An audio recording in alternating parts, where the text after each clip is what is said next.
Thank you. They agree with you. I mean, a lot of I appreciate that you're doing this because that's my #1 issue, and I really am happy that you're doing it. But how are you going to differentiate yourself from the rest of the Democrats who also say they want to change climate? They want to work on that. I'm going to get Joy in the White House so we can have a climate change president. That's what I'm going to do. We need this. Well, look, this is really simple. I've had a lot of success in our state. We've got the best economy in the country. We've got great paid family leave, big minimum wage increase. Yeah. We've had the biggest educational funding increase. We've legalized marijuana, a lot of success. But the reason fundamentally I'm running is because we need a president who will say this. America is going to defeat climate change. It is our destiny. And we will do this. And I'm convinced of this.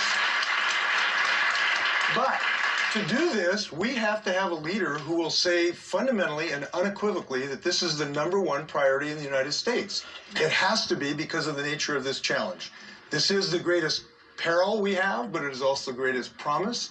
Look, I went to Paradise, California a couple months ago and saw a town of 25,000 people. It looked like Europe after World War II. And when you stand there and you see the damage that we face and our grandchildren face, it demands a united nation to confront this. And I think, look, I'm a child of the 60s. I remember when John F. Kennedy said we're going to the moon in 10 years and bring somebody back. And we went because that spark, that bugle of inspiration, united the country to a new mission statement. And I believe this is a new mission statement that is going to grow jobs all over the United States. So, you know, that's why I'm running. Okay. Look, Joy, this is her #1 issue. I think everyone in this room cares about the air we breathe. Why would because if we can't breathe, what's the point? It's #1. A good economy. Oh. Yeah, and most Americans, healthcare is #1, and right after it, it's climate change. But for a lot of people, it's still the economy. And so I'm here listening to this, and I'm wondering, do you really want to win, or are you trying to get attention for this one issue? Because it's not just about beating Democrats. You got to beat Trump. And you saw him at CPAC, whether you agree with him or not. He knows how to get people riled up. He gets headlines. He gets attention. The media is always talking about him.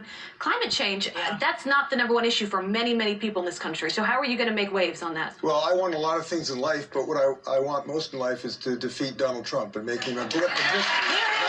Here's how we're going to do this. Here's how we're going to do this. Look. Your comment was very interesting. Climate change is an economic growth engine. It is an ability to grow jobs. Today, clean energy jobs in the United States are growing twice as fast as the rest of the U.S. economy. The #1 job creation rate today is in solar panel installers. The #2 is in wind turbine technology. When Donald Trump said that, you know, we're not going to have toasters and TVs if we have wind power, that's just simply, moronic is the best way I could say it.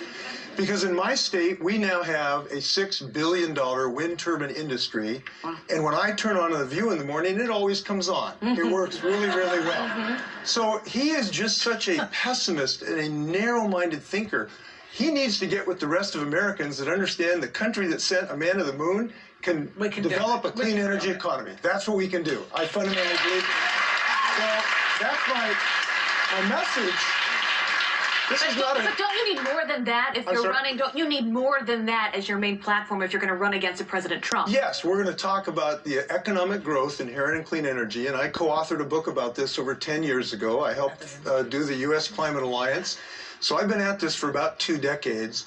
But I want to talk to people about the fact that this is a health issue, right? This is the health of our children. Our children in the state of Washington could not go outside and play last year. We had to shut down public pools because the forests were all burning and our kids could not breathe. We had the worst air quality in the world.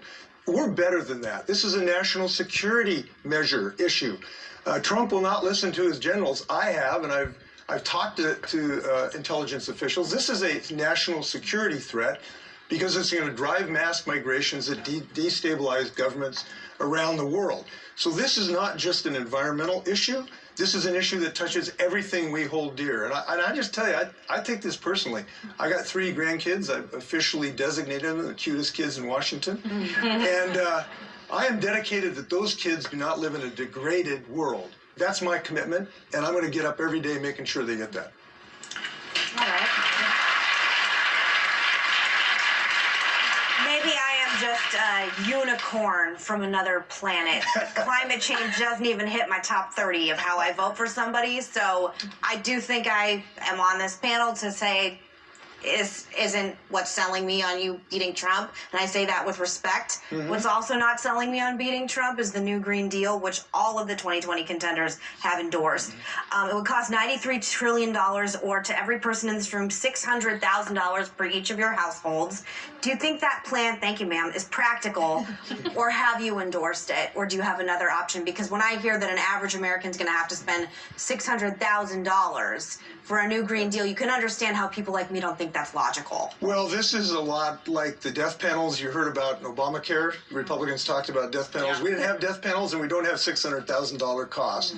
This is a thing that I think has been helpful in our discussion in a variety of ways. Number one, we're talking about climate change. That is of value. But We're also could talking you give about an high example ambition. to just the average person in here, how they can help, where it doesn't sound so irrational? I mean, we're talking about $51 trillion, the elimination of planes, the elimination of cows, a railway, no planes. I guess nobody can go to Hawaii anymore. It doesn't sound that rational to me.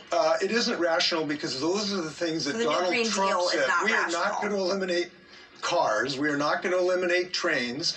We're going to have what I have in my driveway today, which is a blue GM Bolt made in Michigan with American workers. That's what we're going to have, okay? We're going to have televisions powered by solar and wind energy. We're going to have potentially ways to fly airplanes on biofuels. We have flown a Boeing 737 across the Atlantic Ocean now, and biofuels developed in my state.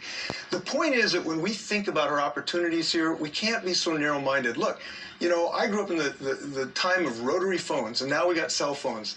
We're going to have the greatest transformation of our economy that you can hardly imagine if we unleash this potential of America. Can I just interject really quick? Yeah. I understand you're talking the talk and walking the walk, but a lot of advocates don't. Ocasio-Cortez's campaign spent $30,000 on 1,050 Uber rides. Al Gore's home electricity was 21 times the national average in 2017, even after a green overhaul. Leonardo DiCaprio flies on private jets, including to accept an environmental award in 2016. A lot of environmentalists don't walk the walk, they just talk the talk, and then they want the average American to spend $600,000 in their household, and none of this You just adds said up that to me. wasn't really true. But, No. that's what's proposed on the new Green Deal. Actually, that is not what is proposed. Let's get this straight. That is not proposed in the new Green Deal. Okay? then I I'm going to be real straight about this. Then I guess, Brother, you've got no problems with voters then. We don't. Gotta go. And let me. I have to cut you off, sir. you have I a hate vote. to do it to you, but I'll be back. we have a time restriction here. So I have to say thank you very much. You are walking the walk and talking the talk, and I'm right there with you. All right, Thanks good. to Governor Jay.